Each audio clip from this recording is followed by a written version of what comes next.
Right now, I'd like to kick things off by introducing Dominic Price, the Work Futurist for Atlassian. Carl and I have asked Dom to gaze into his crystal ball and help us to understand what may happen next in the rapidly changing future of the world of work. So, Dom, please take it away.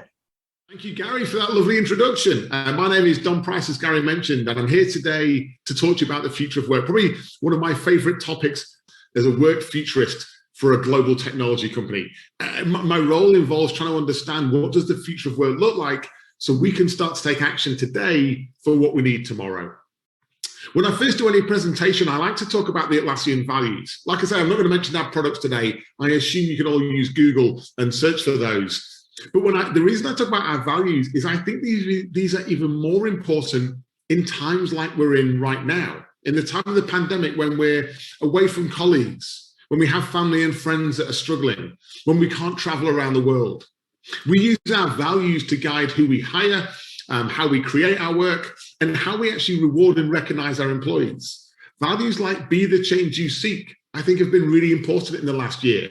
How can we start to drive the change and evolve? The idea of don't bleep the customer. How have we as a company put our customers first?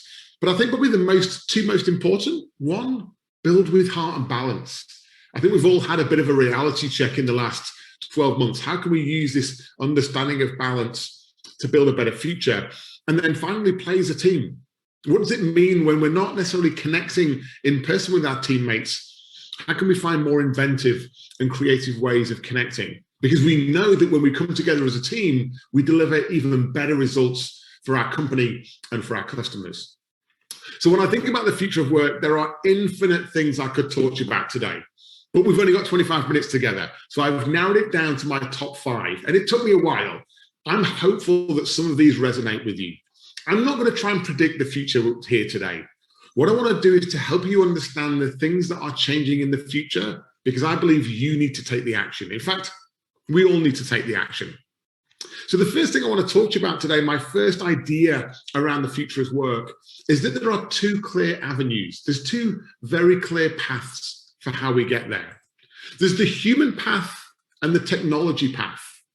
Now, the technology path gets a lot of press. If you go to LinkedIn, Forbes, or Harvard Business Review, and I don't necessarily think the human path gets the same amount of attention. And that's where I want to start today. What's the future of humans and humanity? As I mentioned before, how do we find a way of getting balance? How do we elevate the conversation on mental health and mindfulness? Something that's become way more apparent in the last year. Again, the number of conversations with senior leaders around how do I care for my people? What does it mean to build a sense of psychological safety and belonging? You know, in the last year, we've had challenges around diversity and equity and inclusion. How do we go about building diverse teams where you have that safety and you feel like you can collaborate? How do we think about things like creativity and curiosity, these uniquely human skills that we all have? And then how do we roll this up to things like purpose and impact and happiness? You know, when we think about humans, we often talk about productivity. If you ask any business leader what they care about right now, they care about innovation and mindfulness and mental health, but the thing that they're measuring is productivity. But ironically, I think the human world is very fluid. The tech world is kind of a little bit more rigid. It's a little bit more structured. And I think it's easier for us to understand. It's easier for us to understand the future of artificial intelligence and machine learning, how robotics and automation are going to impact the workforce, because they have been for hundreds of years. The idea of tooling and science and technology at scale, something that we've all experienced. The weird thing is we tend to get excited by the idea of automation and 5G and artificial intelligence and machine learning are going to rule the world. But really, it's the fusion of humans and technology together that is our secret sauce. So how do we do that? How do we find a way of amplifying those things that are human, those uniquely human skills that we have? Empathy and vulnerability and storytelling, and complement them with technology and find a way of doing this together. Now, there's a reason this is quite hard for us. If you think about it, the last 50 or 100 years, technology has been something created by humans, but we were always in control of. The laptop, the desktop, right? The manufacturing plant, the machinery was all run by humans, and it's humans operating technology. But what we know from the advances in supercomputers and nanotechnology is we're kind of side by side right now. So I think our secret, our opportunity is where we can find the harmony of humans and technology together. And this is going to feel quite confronting for many of us. I think there'll be parts of jobs disrupted by technology. And I think we need to let technology do that. And technology can be productive.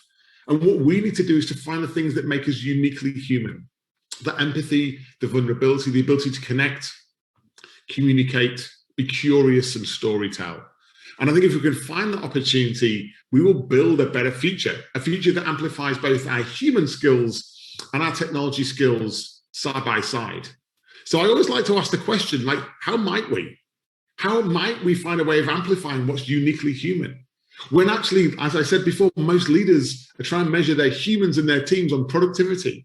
A measure, by the way, that's over 300 years old and was brought about in the agriculture industry when we were all farmers. Is that the right measure? How can we truly discover balance? For my entire career, there's been this notion of work-life balance as if there were two separate ends of a spectrum, when actually they're part of the same thing. If I don't have a life, I can't work. And if I don't work, maybe I don't get a life. How do we truly discover balance? And again, in a distributed world where the more of us are working remotely, what does that balance look like? With family, friends, community, our own mental and physical health. And how do we reimagine work? How do we take the opportunity the pandemic has given us, however bad the pandemic has been? How do we take this opportunity, this forced experiment of a lot of the knowledge workers around the world working from home, and go, you know what? Let's reimagine what work's like. Let's rethink what the workplace, the nature of work, and how we work might be. The second thing around the future of work, which is fascinating for me, a lot of people talk about generations. I don't get overly excited by generations, but I do want to talk to you today about digital natives becoming leaders. Now, there are two types of people in very simple terms: digital natives and digital immigrants. And I am a 43-year-old man, which makes me a digital immigrant. What that means is I grew up in an analog world, right? I used to buy records and tapes and CDs, and I would listen to them back to back. I listened to a whole album. Whereas now, in the digital world, I don't imagine a single sort of modern day person is listening to a whole album back to back. And so what's the difference between a digital native and a digital immigrant? A digital immigrant like myself, growing up in the analog world, I would often consume a single medium at a single time, right? For me, if I wanted to do some homework and write a research paper, I would go to the library, I would get the books I need, I would sit down, consume those books, write my paper, submit my paper, and wait weeks, sometimes even months for a result. Compare that to digital natives, consuming multi-mediums at the same time, online, physical mediums, videos, written, hyperlinks, right? The fact that you would never go to a library and look at an encyclopedia anymore because something bigger than the Encyclopedia Britannica is online with Wikipedia. And in fact, it's even more accurate because it's crowdsourced rather than using experts to source it. Now, digital natives and digital immigrants, not only do they consume and communicate differently, they act and think differently, which is completely natural. But what's going to happen as those digital immigrants start to get a little bit older and digital natives become our leaders? Well, the reality is that it's kind of happening a little bit right now. You know, millennials actually make up the majority of the workforce, right? These are people that are digital natives. They've grown up with iPads and with laptops and with internet and connectivity. They used to be networked with people that aren't in their immediate sphere, but could be anywhere in the world. But in their virtual world, everything's close by. And what you tend to see for anyone who's watching this that has kids or young relatives, the way they pick up this technology is kind of unnerving. It's almost natural to them how connected they are, how they use devices. A friend of mine even said that he had a book on a coffee table at home, and his son walked up and tried to expand one of the pictures in the book using his fingers and couldn't understand why the picture wasn't getting bigger. That's a digital native who's only ever grown up in that world. But oddly, if you look at the Fortune 500, the largest companies across the US, the average age of CEOs is on the increase. It's actually hit 58 years old. So the people leading companies, the people making decisions around strategy, how we work, where we work, how we delight our customers, they might not be as connected to this digital reality as we want them to be.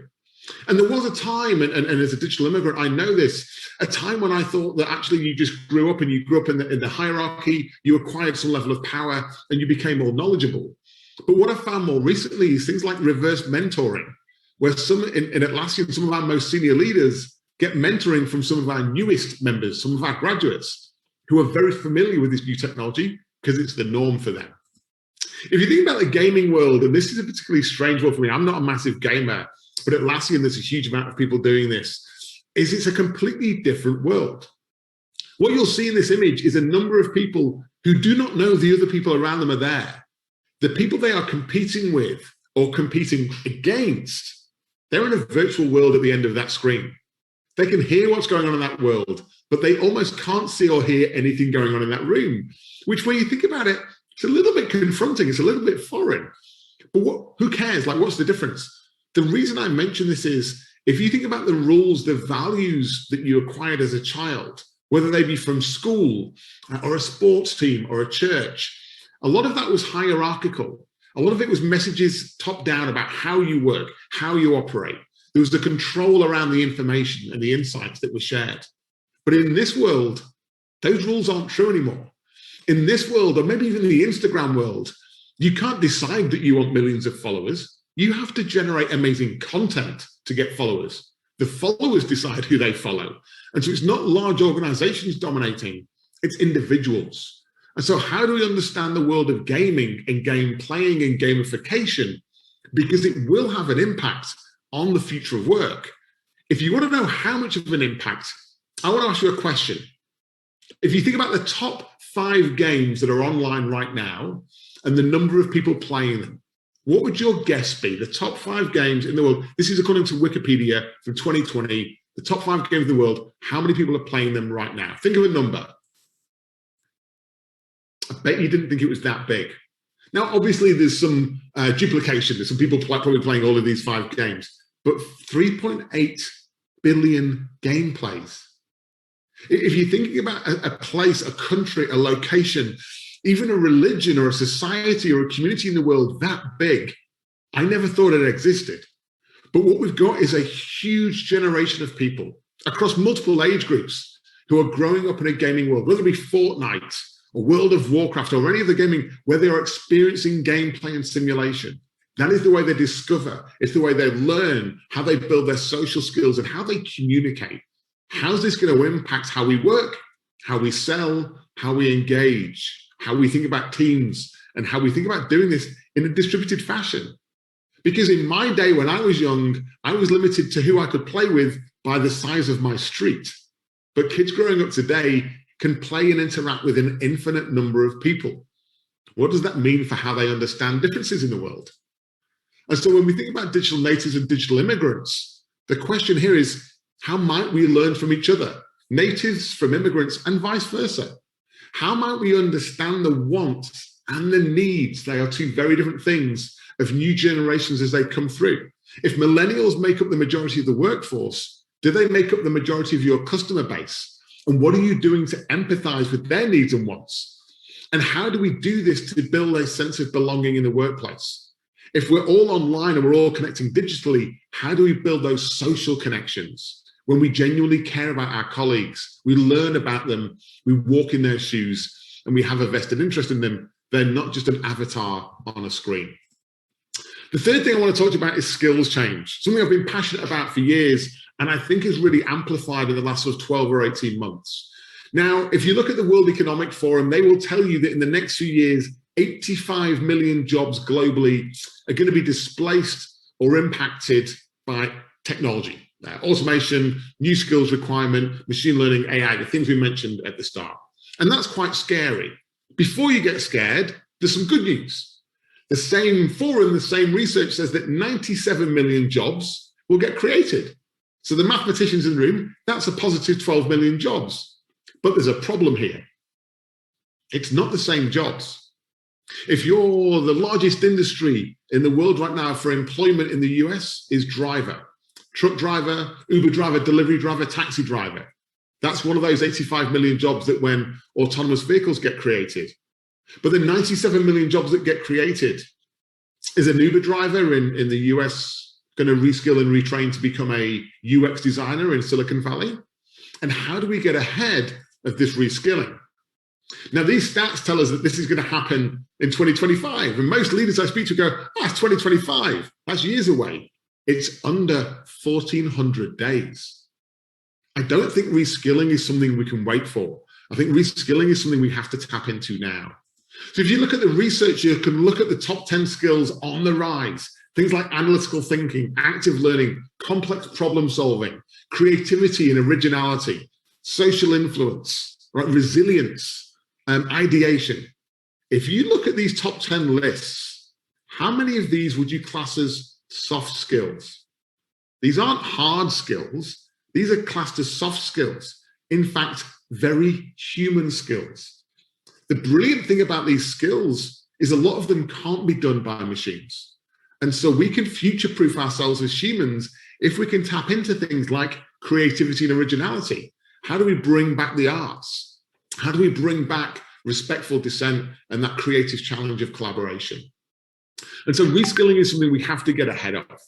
If you want some examples, a few years ago, Jeff Bezos and Amazon put aside $1 billion to retrain 100,000 Amazon staff. That was staff that Amazon themselves were going to displace because of their technology revolution in their centers, where their warehouses and centers where they prepare deliveries, where they do things like Amazon Prime. So they've got 100,000 staff that they believe they're going to displace, that they're reskilling. Well, who's going to own that for us? Who's going to do our reskilling? And this isn't just for kids in school. This is for us. This is for all the people in the workplace now who probably thought when we all graduated from college or university that we'd have a job for life, when we're now realizing we have to reskill. We have to become more digitally literate, and we have to go on our own evolution. So if we're thinking about reskilling, how might we? How might we train for future skills now? Not wait for those skills to be required and the displacement to occur, but start to train people now. How can we reimagine education, not just for kids, but for people in their 20s, 30s, 40s, 50s, and 60s? If you think that the average age of people and the average life expectancy is growing up, maybe the retirement age changes, maybe we all need to reskill. And who does this? Is it businesses' own reskilling? Is it the employee? Is it me? Is it you? Is it governments? Is it the education system?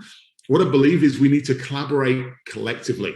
How do we get a system in place so that everyone can reskill? And I'm not talking about us all doing new degrees and 3-year qualifications. How can we think about things like micro-credentials, learning on the job in the context of the job, and acquiring new skills? I believe it's essential for us to build a better future. Number 4 is around distributed work.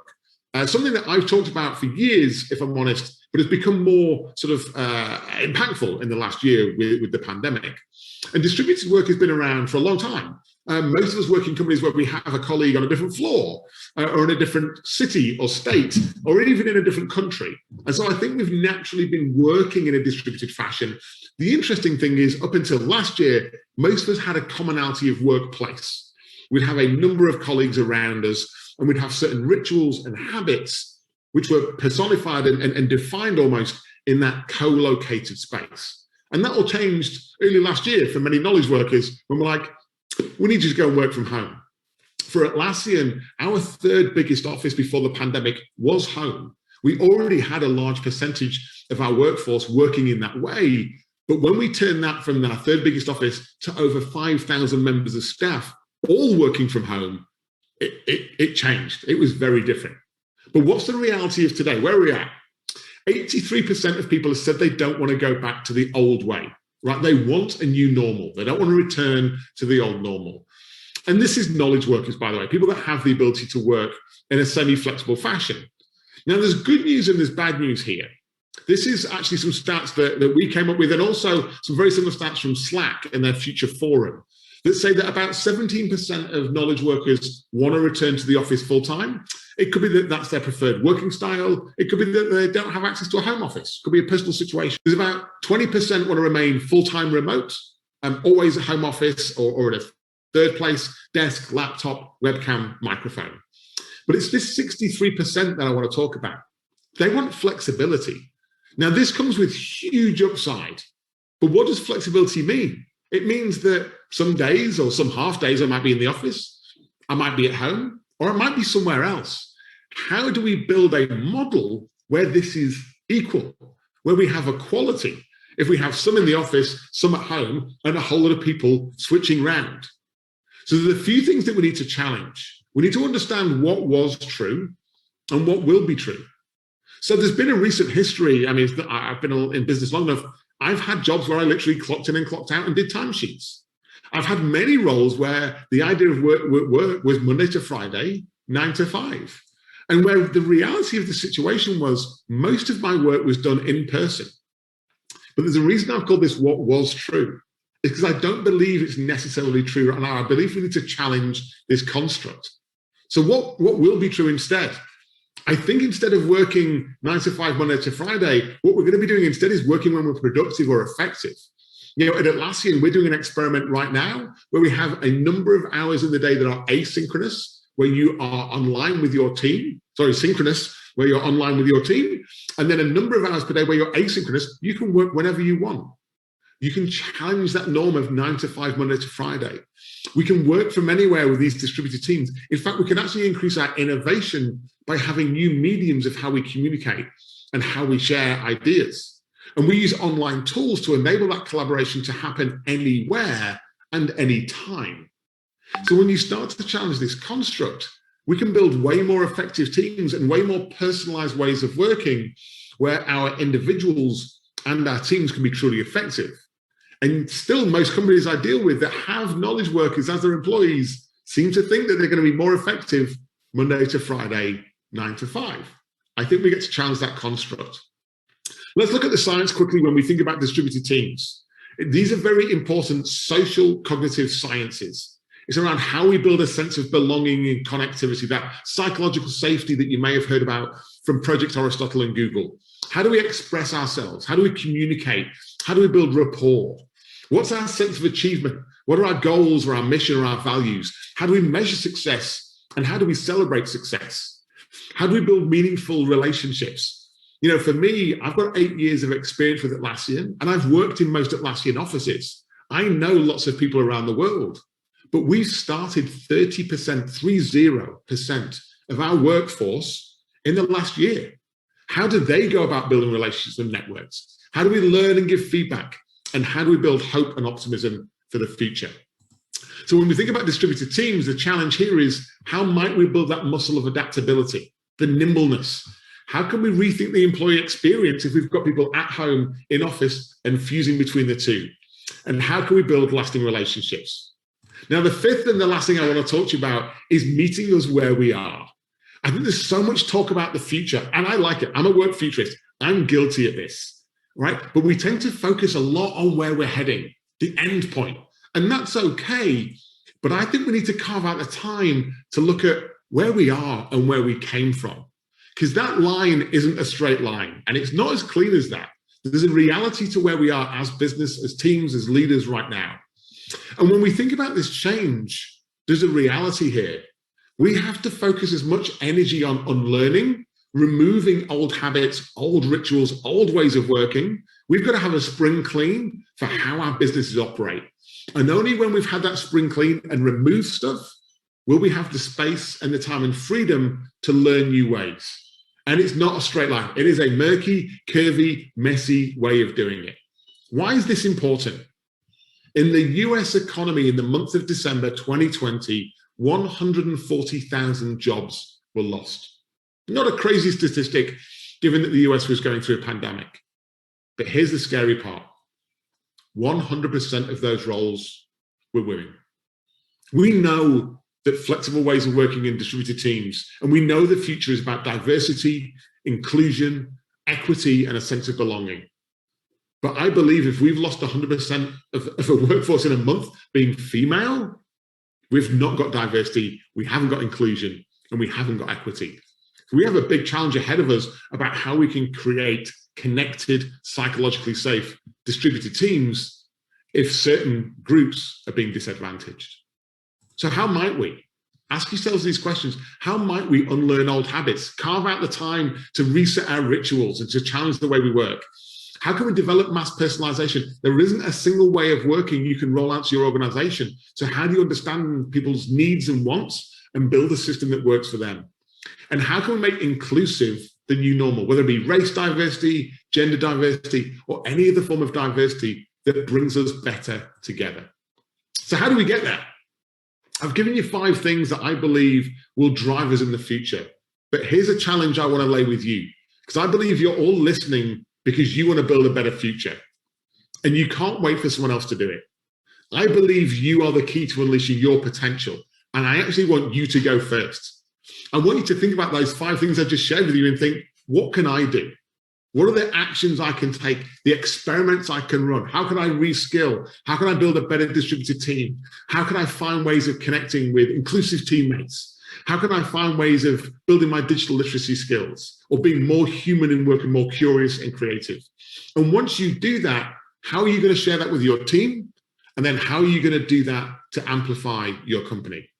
I believe if you unleash your potential first and your team and your company, we all get to create the future.